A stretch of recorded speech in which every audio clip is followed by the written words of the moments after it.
We're hardcore news locking, we're playing blind, this is Pokemon Platinum Kaizo. I think last time it took me 7 hours to do Gardenia split. We're a little bit further into the split though. We already got all of our pre-work done. We can kind of just go to Floroma. 3 deaths on Rourke. I got really unlucky, I'm not gonna lie. The fact that this Farfetch'd got exploded on turn 2 is actually so unbelievably unlikely. It's crazy. Because it was Rock's turn 1, and I used a move that he has resistances to, so he passed like 4 different 1 in 3 checks to send something else in, and then also had to actually click Explosion, and had to dodge a crit, which is 1 in 3. Crazy, crazy. And then this guy missed Gibble once, and this guy missed Gibble once. What are you gonna do? We traded Geodude for Slug. We are Rock Smash maxing has paid off again. I got 2 Rock Smash encounters from non-Rock Smash from routes. So I Rock Smashed in Ravaged Path and Orberg City, and I got Shuckle and Ledyba. So pretty good stuff. We have Shroomish alive, we have Natu, we have Finbob, which is really fucking interesting. Pretty good Delcatty with good special attack. We have like minimum special attack Vulpix. And we have a monkey. This monkey is ridiculous, by the way. Look at this. Lonely, 31 attack, 21 speed. Holy fuck. The Wigglytuff is fine-ish. It's not good attack. What I'm probably going to do is actually delay this for Fantina split. Unless I get another Moonstone Evo. Like if I end up getting Nido, I think this just is getting sacked somewhere. But otherwise I'll delay it for after Gardenia so I can get double edge. I finished season 28 as Survivor, guys. It was pretty good. Pretty mad at the ending, I'm not gonna lie, but I think that's probably the point. I felt slightly rage baited. Is that the newest season? No, they're on like season 48 or some shit. Season 28 was like 2016. Watch 37 next. I think somebody recommended me 37. I was also sent this for recommended seasons of early Survivor. Pearl Island is so good. Yeah, I think I want to watch an earlier season, and then maybe like a super modern season after. I will say though, I think I liked that the season that I watched, 28, didn't focus that much on like the actual survival aspects. If I want to watch that, I would just watch like 7 vs Wild, no? I really like the focus on like the inter-character drama and stuff like that. Early Survivor is very survival heavy. I'll check out an early season, see if I like it, and otherwise I'll pivot to something else. I don't have TP, so I actually have to build a team for this gauntlet. I think Jan can only use Turtle. Look up survivorship bias.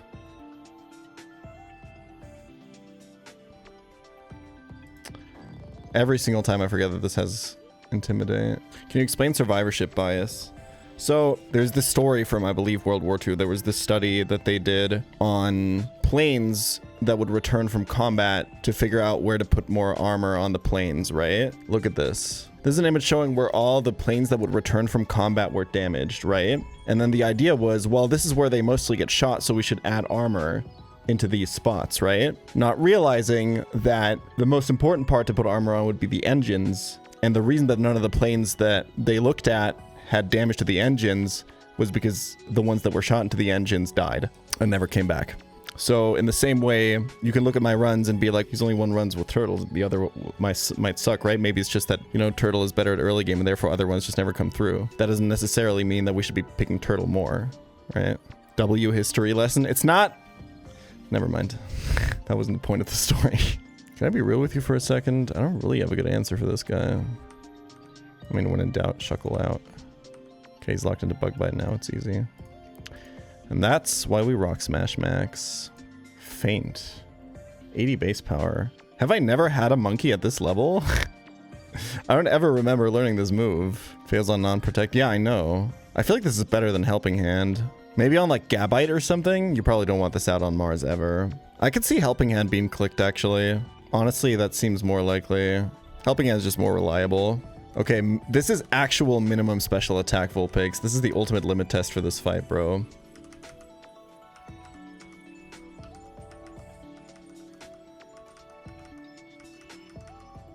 Yep. Okay. Okay, I'm just immediately teaching Bullet Seed. I'm not even like thinking about it. That way I won't forget. Yeah, I'm gonna nip for Dustox here for sure. I need a grounded poison type. I kind of... Yeah, dude. You should always get this Dustox. I kind of wish it wasn't... That this Repel wasn't in the game, I think. We're just... For the rest of time, we're always going to be getting a Dustox here. I guess if you really need a grass type, you don't do this Manip. Alright.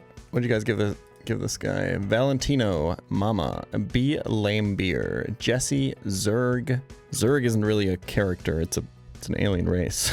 I guess the Swarm. Yo, calling this the Swarm is kind of sick though. Shield Dust, please. Modest is good. Shield Dust is good. Holy this guy is good. Okay. That's about as good a Dust Dog as you can ask for. You probably want defenses on this, but Modest is really, really good. What do we want to do for Valley Girl Windworks? We definitely want to go nighttime. I'm due for Hoppip here, I'm not gonna lie. We're hoping for Spearow or Wingull. We don't have any static to fish with. I don't think I'm gonna go Honey Tree. Actually, should I go daytime? If I'm Fantina Split maxing, because Pidgey and Starly probably are both better encounters on Fantina Split because you actually get their 3rd stage Evo. You don't get Crobat, and Noctowl probably falls off heavy, no? Nice. This guy's really fun. Wingull. People suggested Dawn Carnage, Skynet, Seagulls. Just in general? The Seagulls from Nemo. Yeah, okay. Okay, I can see it. Plus Spadef? 31 special attack, 25 speed. Dude, these IVs are crazy. Guy in. This guy's a really good lead for the Galactic fight, but I think I want to save XP on it. How's Slay Spire 2 going? I did an Ascension 9 run on the Silent yesterday, and I think it was a 1 run, and then I kind of started f***ing around a little bit too much in the draft because I got a little bit too confident, and then I put a bunch of garbage in my deck, and then I lost to the Queen. But, you know, that's how it goes.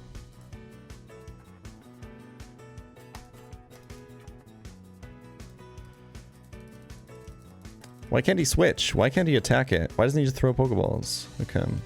Honey Tree time, y'all. On the solo Honey Tree routing, I think I've done it for like 4 runs or something now. We've also learned that apparently the Honey Tree rates are actually completely off, and you're actually quite likely to get Cricket Tot here. I think it's about time. Making sure I'm not leading Q-Charm. Yeah, that sounds about right. You can evolve this on Fantina Split, the male one though, right? If you get the right berries or whatever. Like once you get to Heart Home, I think you can evolve this. You can make Puffins. Yeah, if you max its beauty stat, you can evolve it into Beautifly, into Vespiquen. You get better moves too. Okay. Is that true? As in you get better moves because you're at a higher level cap. Combi doesn't learn any moves. You get Twin Needle. Ah, because you can evolve at a earlier level. Yeah, because the female one you have to evolve at 21. You can evolve it at any level if you max out its beauty stat, which you have to be in Heart Home for to make Puffins. Otherwise, you have to evolve at these levels. So if you evolve this not at 21 like the female one, but at 13, you actually get Twin Needle. And I think otherwise you also miss out on Air Cutter, which is my favorite Middle Eastern airline. Anyway, what are we calling this, guys? Candyman, Moff Gideon, The Pain, Da Absolute, Honey Bottoms, Xenomorph, Jezebel, Dr. Girlfriend, or B-Movies Ken. We'll do The Pain. I like the theme that we have going with the bug types. Dustox is the Swarm. Vespiquen is the Pain. Maybe we can keep this going. Jolly Nature. Plus speed on this is really good, actually. Is that 29 attack? Holy fuck. Dude, my IVs today are crazy. It's not very bulky, but god damn. Okay, I have to think about Abra now. What the f do the other runners always do on this Abra? I feel like I've never seen anyone struggle. I mean, like, I haven't really struggled with it, but... Oh, Brawn. Right, sorry. yeah, okay. That's always the answer when I'm wondering something like that. Hit this Will-O-Wisp if you're goated. No boost. Nice.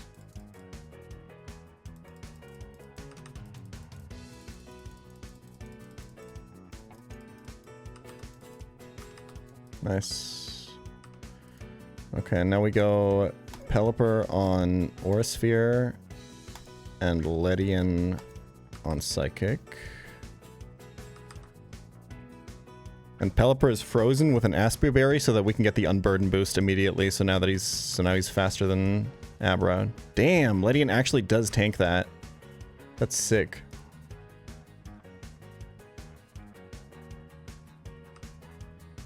Okay, that's really bad. But I'm pretty sure I gave him an attack boost, right? Because these guys are specially defensive. Okay, that's good data, though. That's good data. That Abra just keeled over and died. I think Pelipper's got to stay in, to be honest. It's a little bit spooky. If it's like double target into Pelipper, it's really scary. I guess I could just double switch, right? I cannot unsee that. Why did you tell me that? Ledian's head does look like a red olive on this sprite. Oh, man, that's so rough. Might as well Rock Tomb the Porygon.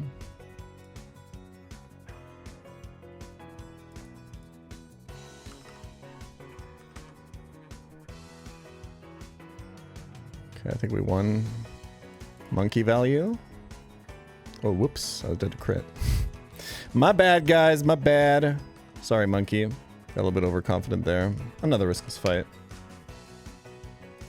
Okay, we're going to safeguard against Dark Void, and we're going to feint attack. See if that kills. Ah, close. God damn it. Shouldn't be too crazy, though, unless it's... Icy Wind would be really bad.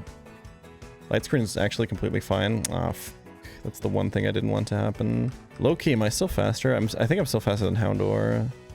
Yeah, I'm still faster than Mizzy as well, I think, right? I kind of don't want Smeargle to reflect, but there's nothing I can do about it. I think we can still kill the Houndor, though. Okay, reflect up. I think we can still kill this with level advantage. Nice. We're Spiderweb. That's a little bit problematic, I'm not gonna lie. And reflect is up. This is a little bit scary. I think we just focus into Smeargle. Good damage. Still fastest mon on the field, by the way. Close. We have reflect up.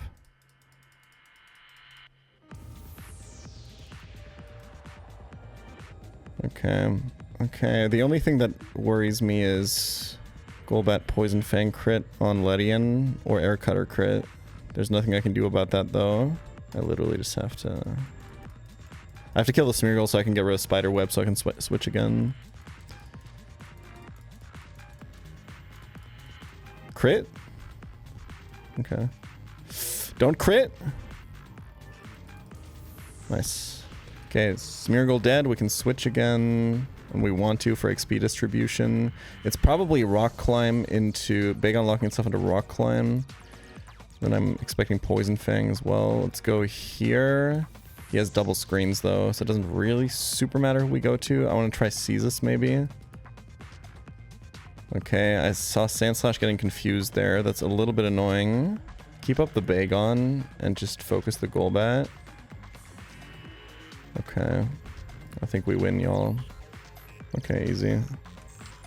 I think it might be possible to beat this game with all your mons being at the same levels as enemy mons, but it would make it significantly harder. Although in the harder fights, like, there's a couple problems with this approach, right? Look at Rourke Split. We have some level 9 mons, level 10 mons here, right? And then we have this team of level 12 bugs, and then we're back to level 9 and level 10 mons. Like, are you supposed to keep mons of, like, each level, or are you using, like, a mod that levels you down for each of them? Then how do movesets work, right? How do evolutions work if you're doing that? It's a little bit more complicated, right? Alright, time to do some grinding.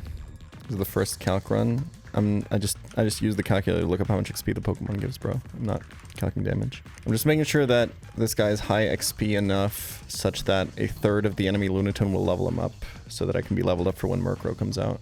I mean, something I've been thinking about, right, is like, I think the main reason people don't like calcs is it just nothing is happening for like a long time. But you have to remember that, like, there's stuff that gets slower if you calc because you have more resources available to build riskless fights, because at some point if you're not using a calc you can't plan anymore. There's some fights that take longer to plan if you're not calcing. I think the people who are like super anti-calc might have not been here for the like late game Drayano Gauntlet streams. We were back to like 2 fights a stream back then because we were just considering all the options, and like a calculator would streamline that process. Also, decision making in fights is so much faster if you're calcing. I would probably, except for like planning for boss fights, the early game would probably just be going along a lot faster if I could calc. I just want to put that idea out there into people's minds and let it marinate for a bit. But the other big reason that people really like no calc is because it makes the fights much tenser. And I agree that that's cooler. That's the main reason I do no calc. But there's like opportunity cost there, right?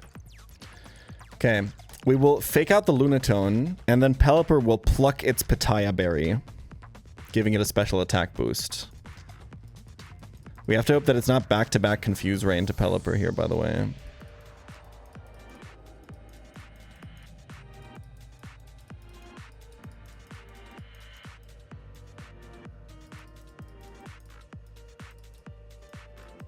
Is that into Pelly?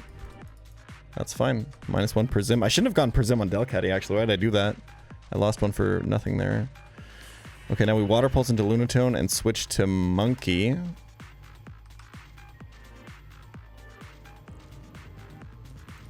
Didn't need that crit. You used to have 6-hour streams of no fights, only Calyx. What do you mean faster? You just weren't here for late game Dryaano Gauntlet. I don't know what to tell you.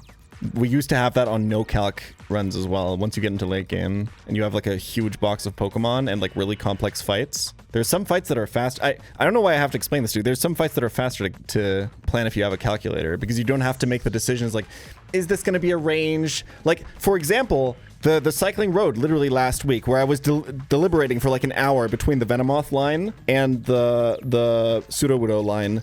The only reason I was doing that is because I didn't know the calcs from Venomoth. If I just know the calcs there, the decision is instantly made.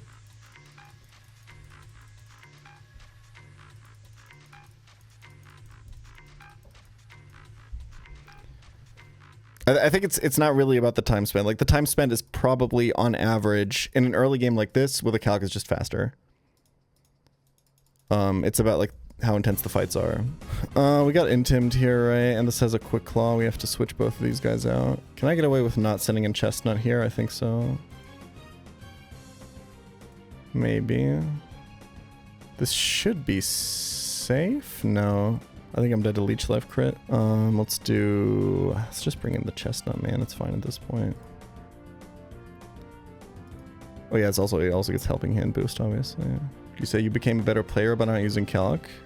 Depends on what kind of vector you're measuring it on. I'm probably worse at like building lines. Like, I haven't done it in a while. If I start using calc now, it's probably going to take me a while to get on that level. I'm probably a lot better at like just kind of sending it and like risk assessment and stuff, because calc players tend to fall into the habit of trying to minimize every risk as much as possible. Like, I just want you guys to know, like, just so we're clear, I will eventually be calcing in this game, right? Like, I think everyone's aware of this. It's just a question of when I start doing it, because I want to beat this game and be competitive with other runners and stuff at some point. And also be able to watch other people's streams. I heard so much crazy shit about what happened yesterday with like 5 different runners being on like Wake and Byron Spit and like 3 of them dying and stuff like that. Like, this is all stuff that I literally cannot engage with to honor the blind stream stuff. It's like, it's a pretty big hit to like my engagement with my community that I love so much. I still do that because it's really fun and really good content. I have a 250-word essay due tonight. Can you help me write it? Good one. 250 words is nothing. How many words do you think the last breakup message that you got was? Depending on what the 250 words are, it can be pretty hard to write. Okay, what are we doing on Mars, guys? Standard opening, prevent rocks with fake out. It doesn't prevent tailwind because it's higher priority. That's all good.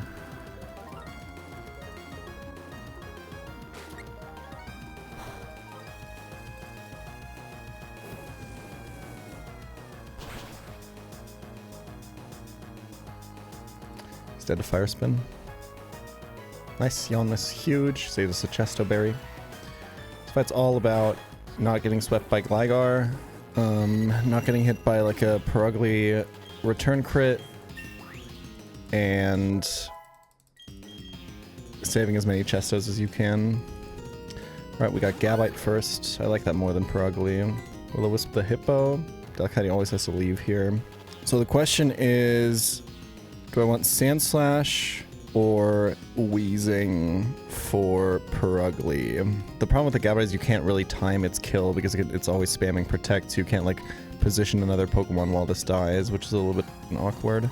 Let's go to Sandslash first because it has higher damage output.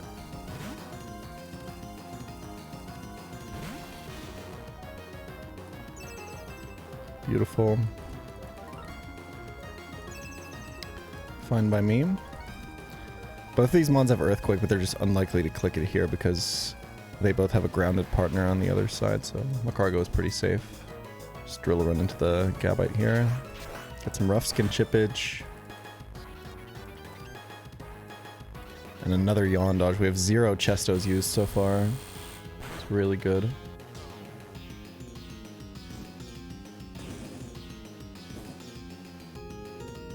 Chestnut baits Gligar now, right? We don't want that. Ceasus should also bait Solrock. I think we go Ceasus on the other side now. Okay. I think he's dead to Aqua Jet.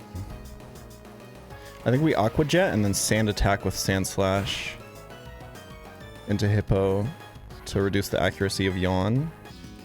Saw the Sand Attack on Munet's stream. We missed in Sandvale. That's really unlucky. And it's targeting Seeking. That's really, really bad. Okay.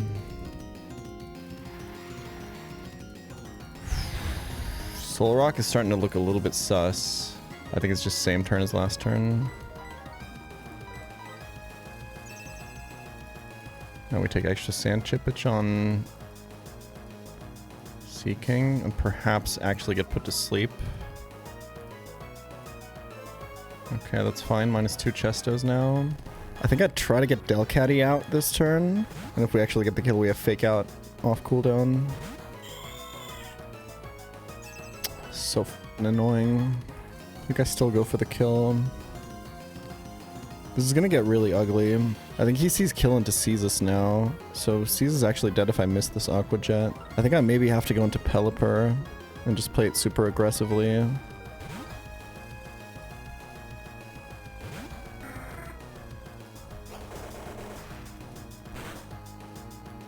Finally. Yawn into Pelipper would be huge. Or just miss. Aw, GG, bro. That's so bad. Good news is he probably sees kill into Sea King and maybe not with Rock Slide, probably with Rock Slide as well. Pelipper ends up taking Rock Slide damage here where it's looking really, really bad, I think. Can't go Wheezing there because it might be Zen Headbutt into that slot.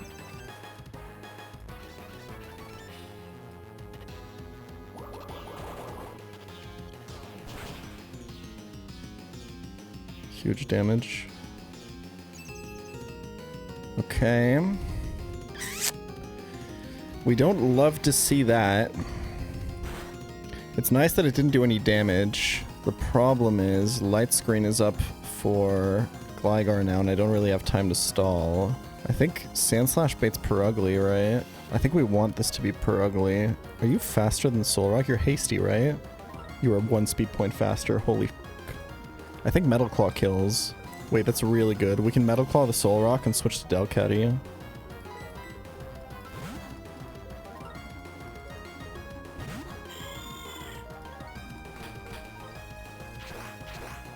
I think this is guaranteed Perugly.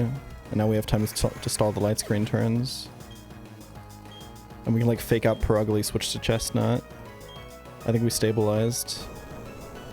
He Earthquaked, but he's burned.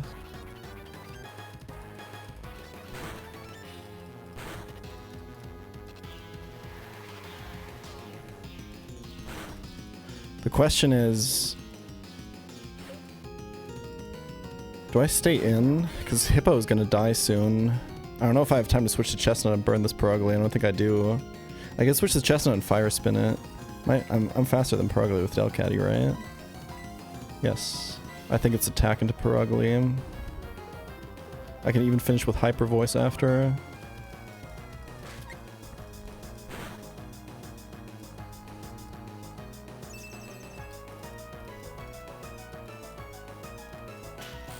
Light Screen turns are a little bit of a concern. Hyper Voice might honestly not kill Perugly with Light Screen up and spread damage. I mean, at this point, I don't really have a choice, I think. But if it's return into Pelipper, it's so bad, right? And Delcatty has like bad special attack. I think Hyper Voice is gonna kill. I think it's just this.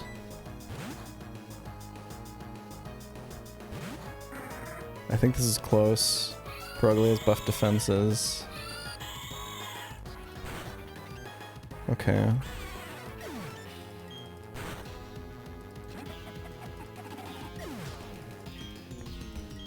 I think we're out. I think it's switch Delcatty for Wheezing and hope that Pelly doesn't get Rock Slide crit, right? No, I think this is final turn of Light Screen. I think it's checkmate if I go to Wheezing.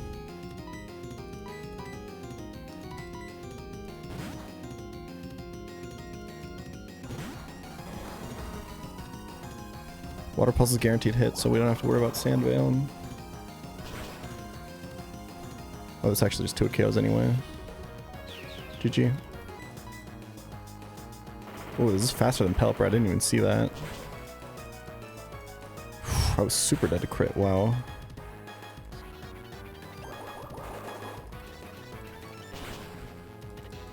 We were not out. Oh, speed tie. You're right. It was slow last turn. There's also Swords Danced Rock Slide. I was just dead that turn. Another riskless fight. Dude, Pelipper is so fun. It's one of my favorite Pokemon on this split.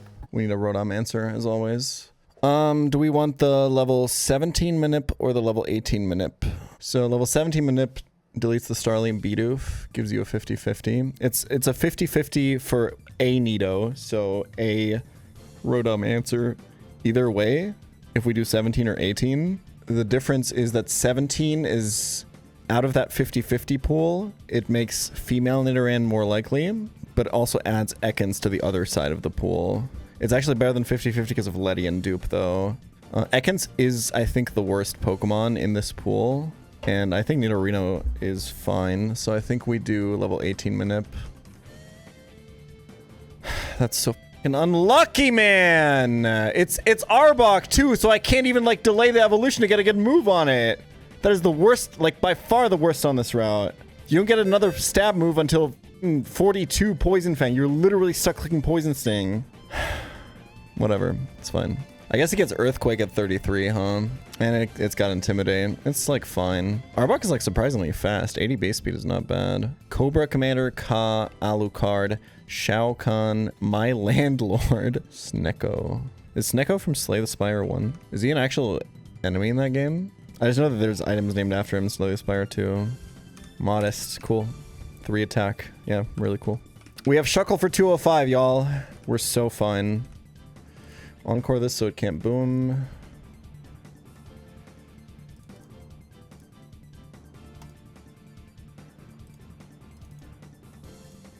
Should've gone Rostberry, by the way. Aqua Jet to avoid Stomp Flinch.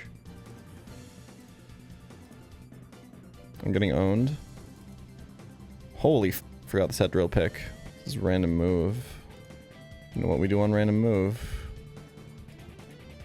It's locked into Stomp, y'all.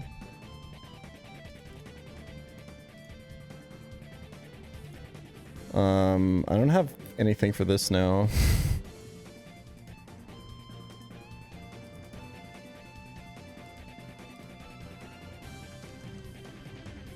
Okay, not great XP routing, but what are you gonna do?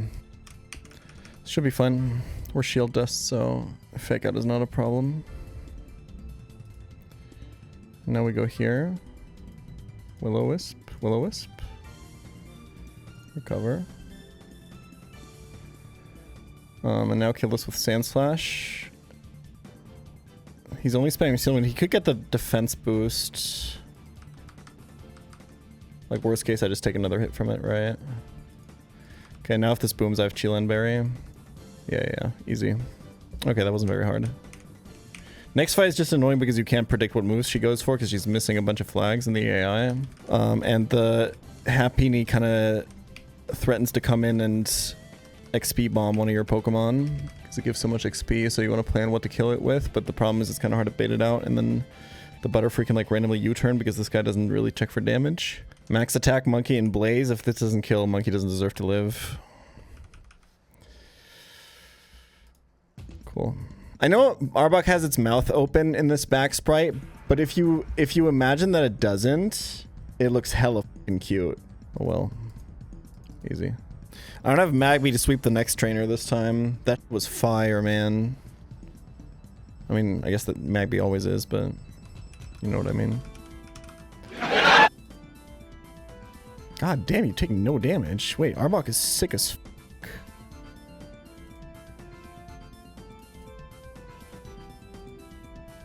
Easy fight. Like, I know he intimed him, but damn, that was a life orb not to. It's not... Can we get some KDA in the playlist, King? I'm good, man. I'm good. I think it's popping right now. The Beautifly is plus attack. I'm max attack Monkey. If Monkey can't do this, what can he do? Like, we know that Magby killed, right? Although Magby had Fire Punch, to be fair. Don't flinch me. Oh, wait. Aqua Tail's your highest damage? Dude, we lost. Okay, I can just do the other line then, where I just stay in.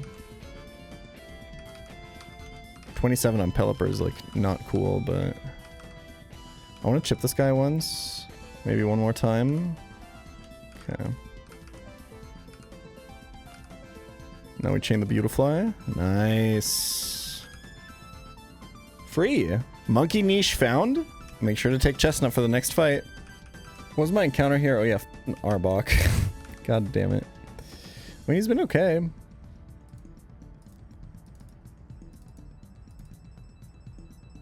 Dude. Did you just see Weezing get destroyed by that Ekans, man? Never count this route out, I swear to God. Just letting this chip down so that Monkey can kill it. Did I not bring anything to pivot, by the way? Oh, God damn it. I didn't bring anything that doesn't bait Zen. How do I want to do this then? I mean, like, Monkey is probably fine. Like, I don't think it even dies to crit. But then it really has to hit the ranges on Teddy Ursa and Zigzagoon, you know? What's my other option? I don't really have a good one.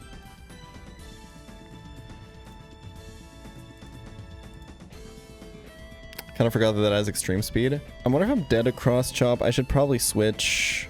I think if you just intim this, it's kind of fine. Like, Teddy Ursa actually has pretty reasonable bulk. I actually don't trust even max attack Monkey to kill this here. Okay. Okay, I don't know how the f we just got out there, but focus band time. Okay. F this fight. I mostly hate this fight because it's cringe to cook for it while people are in chat because they don't understand that I know how to solve the Tyrogue. I just reset for Braun if you try hard. Depends on where the meta is at that point, but probably not. I really, no matter how much I try hard in calc and stuff like that, it really doesn't fit my playstyle to reset for anything.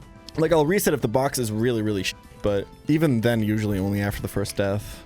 Or 2 deaths or something, depending on what's going on. The problem is, like, if it turns out that you have to delay, like, 5 routes and 5 evolutions in, like, the first 3 splits of this game, which is probably understating what's actually happening. It's probably, like, 5 routes and, like, 20 evolutions or something in the first 4 splits. Then early game is going to be really, really, really razor thin. Like, right now, we're chilling in early game. We've kind of got this down to a pretty good science, but it's going to get harder and harder, and then it's going to get harder and harder to not just reset for certain encounters. Always put your focus band on the Pokemon that's most likely to get sacked. Fake this out to break Sash. Hyper Voice, bait Dodo. It should be quick attacking. Encore. He's locked into Brave Bird. We can go to Chestnut.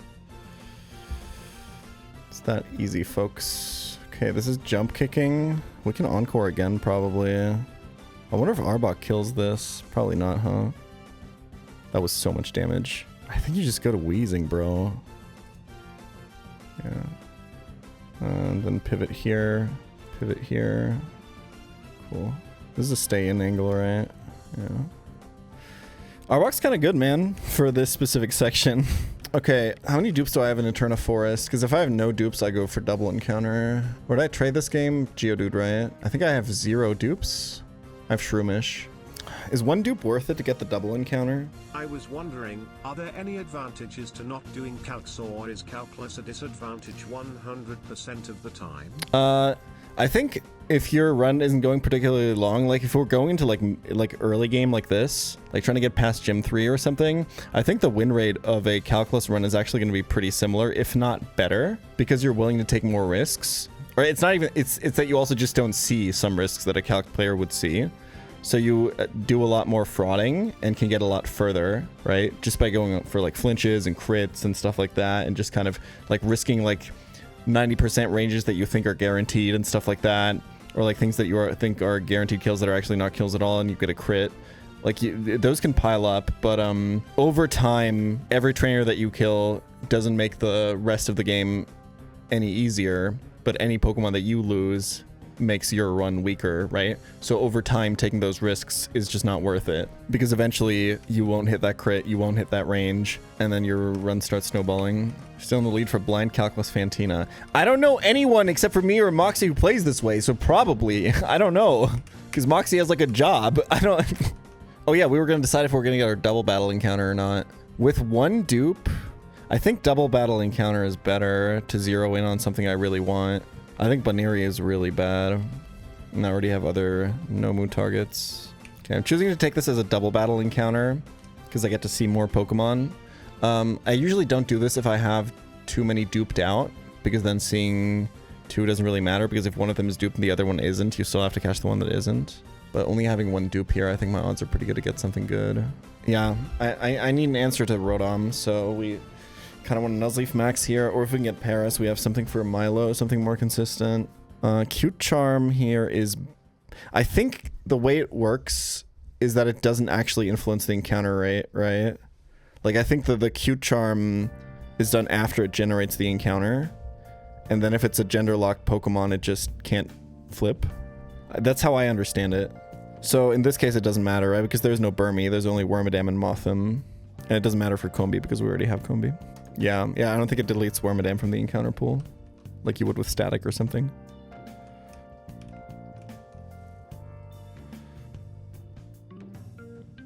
As you can see.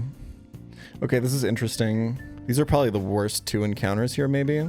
Okay, so I think... Hyper voice here. What we think about is how much of a Milotic answer is Wormadam versus how much of a Rotom answer is Lopunny, right? Lopunny also seems better for Fantina split, I guess. I don't know, this Pokemon is really bad. Like, I can't think of a lot of reasons why I would want Lopunny over Purugly. Purugly's faster. It's got, like, only 5 less base attack. You can't change the Wormadam form, guys. It would be locked into Grass form, so I wouldn't be able to ever get Trash Cloak again, but I don't think that's happening. Yeah, this one doesn't have a Leech Life, which makes it a lot worse. I don't know, I have Delcatty, I have Purugly. Am I really adding Lopunny to my box here? Wormadam just feels so much better for type diversity, no? I mean, Wormadam can't do anything on Milo, right? Because it just doesn't have any moves. Yeah, I think if I want my Milo answer, I might have to fish an Eterna or something. Dude, Wormadam is... If this had Leech Life, I think the decision would be pretty easy. But this is just bad. This is just really bad. The problem is, can I kill this Wormadam before Cheryl kills Baneri? Because the Wormadam has Protect. Good targeting. You're the goat, Cheryl.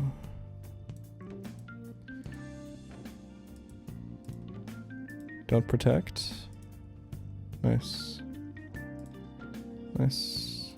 Does this actually have better special bulk than Purugly? So it's 65 116 versus 90 160. Yeah, Lopunny is way bulkier. Holy shit. Could this ever work for Rotom? Like your best move is Bite? Anyway, what are we calling this? Let's ask Patreon. Well, we had one of these, right? Woundwort? Woundwort? I think it's a Woundwort, right? Judging by the fact that it's like a plant. But also a villain from some like mecha anime or something. Okay. I just thought it was a cool word. Timid is minus attack. But it's 22 attack IV. This thing is pretty good. I think we made the right call. It means we can use Purugly more liberally, I guess. Because now we kind of have 2 Puruglys. This probably outspeeds Rotom, right? It's got Bite off of 53 attack. Purugly has Feint Attack off of 53 attack. These do the exact same thing, man. God damn it. I guess I'll catch Burmy, yeah. Something isn't your encounter until you catch it. Like, if you accidentally kill a wild Pokemon, it's not a dupe either. Which is really annoying in some, like, Kaizo games, where you have the same exploding Pokemon on, like, a bunch of routes, and then you keep running into them over and over again, they keep blowing up on you, and you can't dupe them out, right? I think this was a thing in Run and Bun, too, actually, with Quillfish, where you, like, want to get Quillfish kind of early, because once you get into late game, they'll have Explosion, which is, I think, pretty cool conceptually. And I'm pretty sure we're always getting Gulpin, right? That was a lot of damage. Holy fuck. May have been dead to crit, I'm not gonna lie. We can Encore this guy. Stabilize a little bit. Nice. Well, is it nice? Who knows? Okay, this is actually quite awkward. At least it can't be Sing on the switch to Sandslash now. Oh, no switch from Cheryl is weird as fuck. I risked the turn 1 boom there. It is what it is. Worth it though. Okay, this position is hella awkward. Because taking this Wailmer takes a little bit, or killing this Wailmer takes a little bit, but Lairon being on the field makes it kind of hard. I could kill the Lairon, but I think Sandslash is dead to Brian crit. Wailmer can't boom because it's last Mon. Lairon can randomly superpower on any turn. It can also just Iron Head. We could go to Ceasus and then kill the Lairon somehow. I think I gotta stay in and kill the Lairon for tempo, and then that gives Ceasus a better position to deal with Wailmer, I think. Well, Ceasus can't really do anything against Wailmer, though.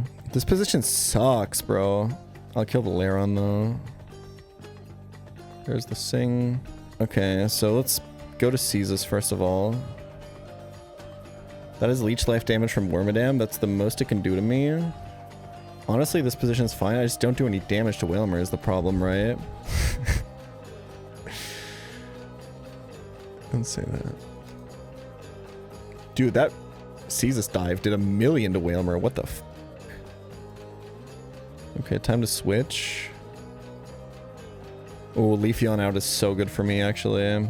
I think we can go to Monkey now. Huge. Nice. That was pretty good. Can I give you guys my hottest Bojack Horseman take? I don't think I've ever even said this one on stream. It's my favorite show of all time. I'm gonna preface that, so chill. The biggest piece of shit in the entire Bojack Horseman story, and this gets solidified more and more with every rewatch, is Mr. Peanut Butter. I don't know, if you watch like the Halloween episode and you have like certain experiences with people and certain life things that you can relate to, and you start to view his character through that lens, I think it becomes really clear. It's such a well-written character, it's actually crazy. And to cast him as a golden retriever too is like so perfect, right? For that like personality archetype. Did I fight the right fight? I sure hope so.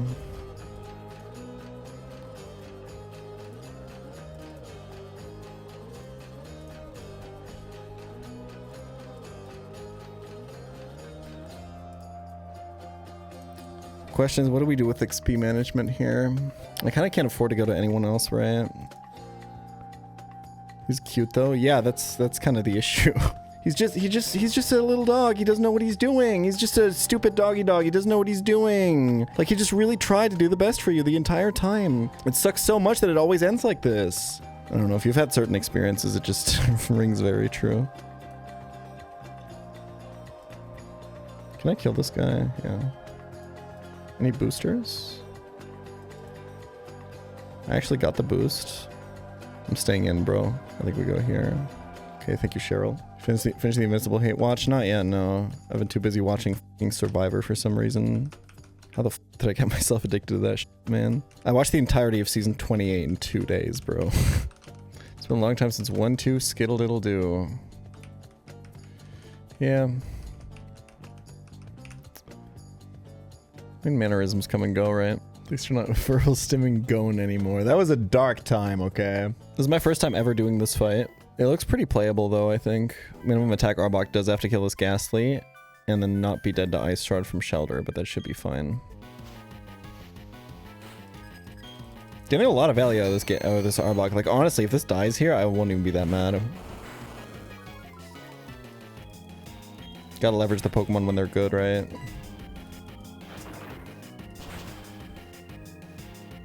Nice. Now the idea is I'm pre-damaged. I have no idea how much damage this Shelter does. But the idea is I want to be dead to Clamp, and only Clamp, which is 120 base power, physical trapping move. 75 accuracy. The main idea behind this is I don't want him to boom, and I don't want to be dead to Ice Shard.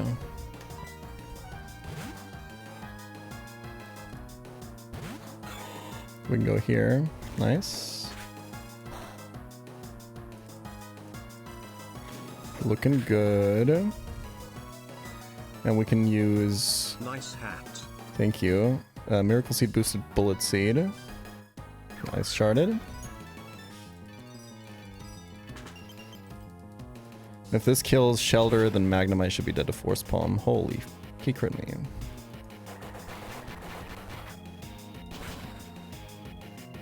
Easy. Wow. Okay.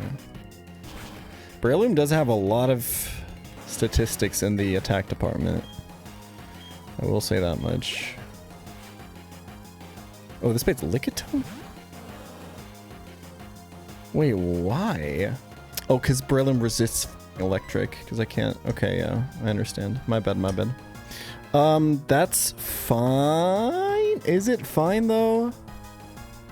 It's kinda not fine. Unless this is dead to Force Palm. It's got a lot of bulk, but we have a lot of attack.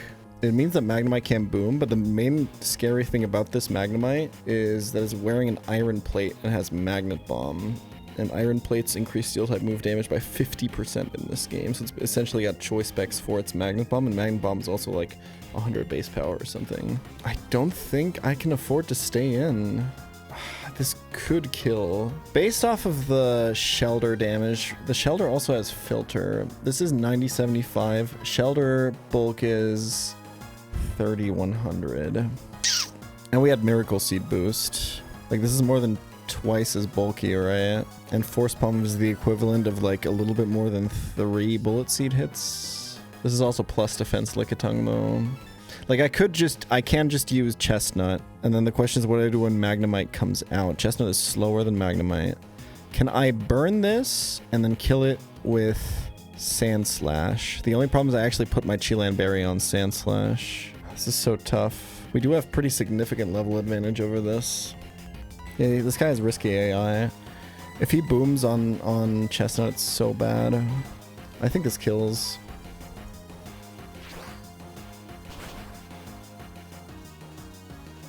Nice.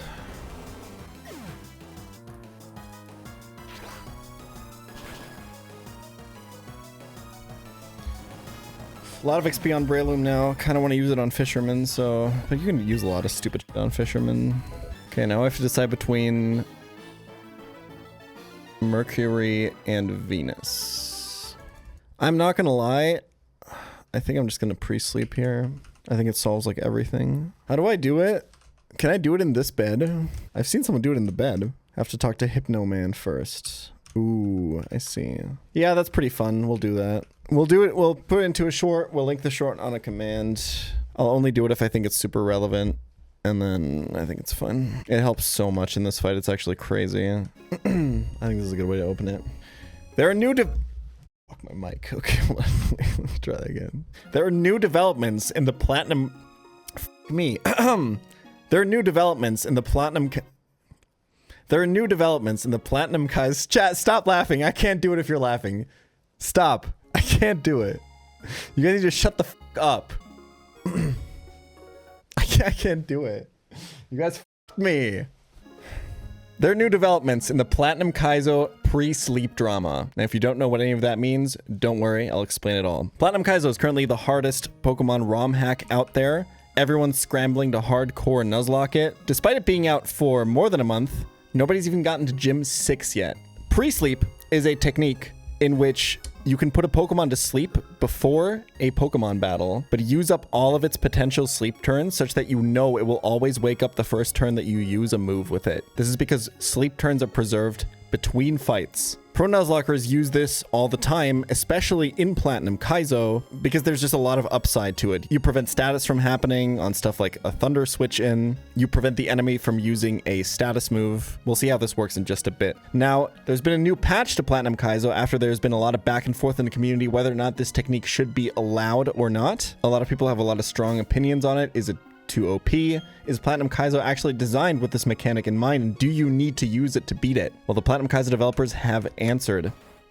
It's gonna be the longest short of all time. Good luck, Minecraft. If we go to Floroma Meadow and we go into this building, we can find an old man here.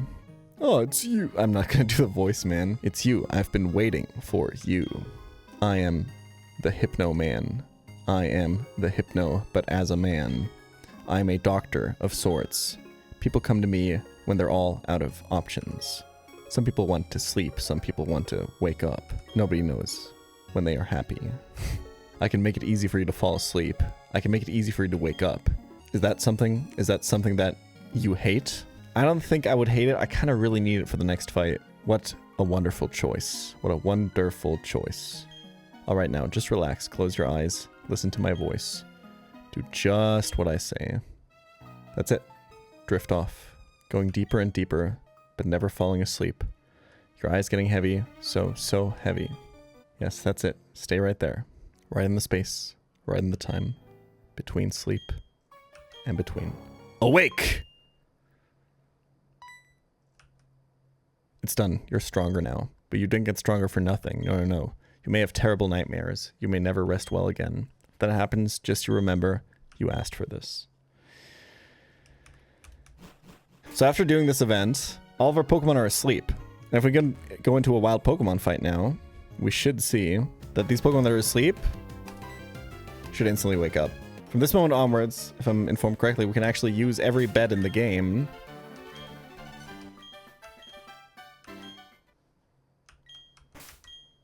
to pre-sleep our whole party again. So the answer by the Platinum Kaizo developers to should this be in the game or not is they want it to be in the game so much that they made it canonically available in the game to the players to use. You not just always pre-sleep? Yeah, you should, but I probably won't unless I can think of a reason to do it, because it's really annoying to deal with chat then. In fact, I'm going to only pre-sleep Shuckle for this fight. Recommendations for good German TV? I really like Der Tatortreiniger. And if you want like a cult classic, you can go with Stromberg, which is the German version of The Office. But I feel like that one's mostly funny if you're German, I think.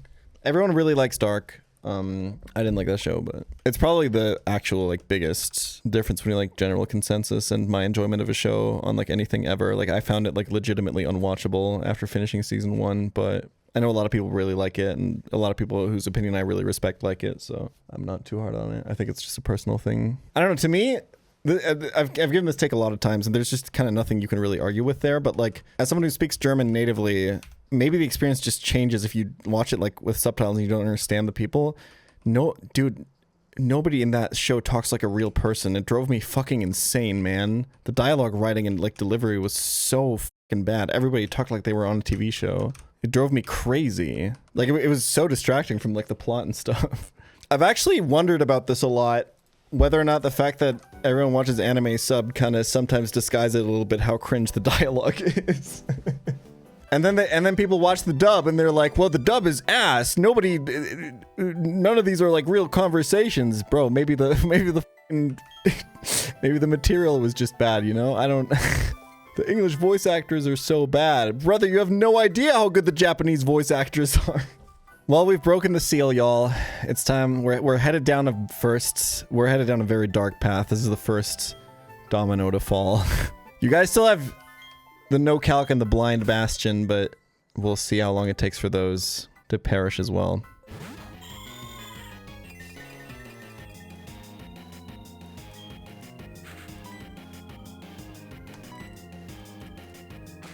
Let's break the sash. God, Slugma is so buffed. This guy is like not dead to hyper voice, by the way. I'm kind of now realizing. Like not even remotely. What are you gonna do? Good luck, Delcatty. Somebody said that Delcatty's cry is the same cadence as 6-7.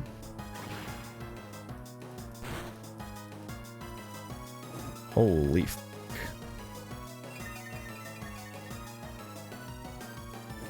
This can switch AI, right? No, it can't.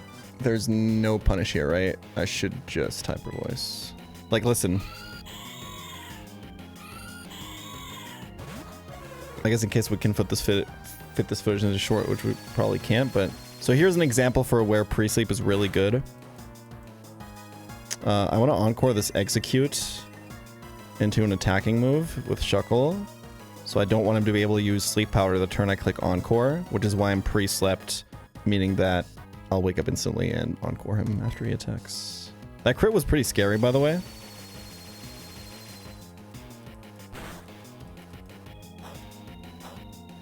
I think I might not be able to go back into Nuzleaf now. This line is kind of cooked, huh?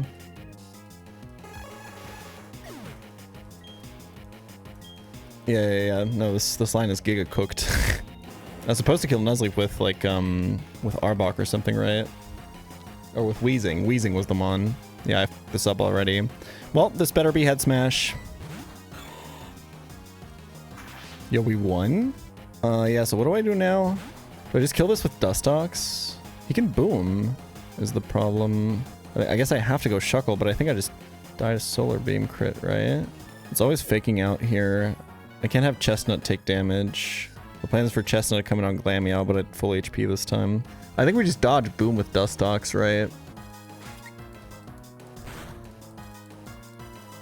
Dude, this guy's crit me 3 times, by the way. You can't flinch me with Dark Pulse, because I am... Shield Dust.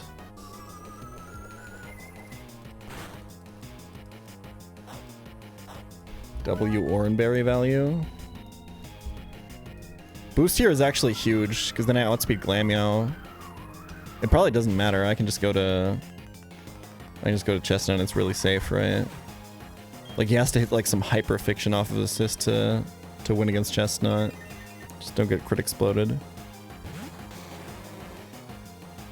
I have Quick Claw as well, so...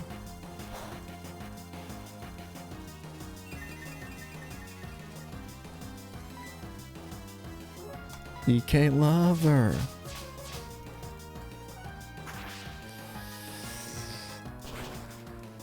Not that bad, okay.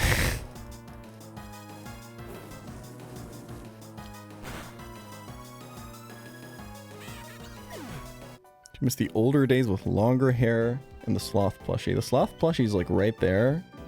He's not in focus, but he is there. And I don't know what era of hair you're talking about, but long hair pChal was in his flop era is all I'm gonna say. Anybody notice the final bosses in Slay the Spire 2 is Goatsy? It's me up, man. Thanks for watching. I'll see you guys tomorrow. Peace.